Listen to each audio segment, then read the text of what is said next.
Hi, this is John with WTI, and lately I've been trying to improve my cooking skills. So I live alone, and normally it's a bit of a challenge to improve my cooking level. So instead of just trying to overheat things and just like put chicken in a place, I'm just trying to do different things. So this is where these Goya pigeons with coconut milk comes into place. This is just so flavorful.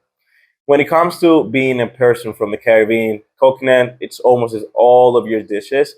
And one of the things that I like the most from this is that just by having this coconut milk, that is part of this whole can, it just tastes awesome. You can add it to almost anything, and it's gonna taste great. The other day, I did this with chicken, and I add this peas with the coconut milk, and it just tasted awesome. I even did it with tacos, and that was a weird combination for me at first, but it just tastes great. This is awesome. And this was John with WTI. That was my point of view.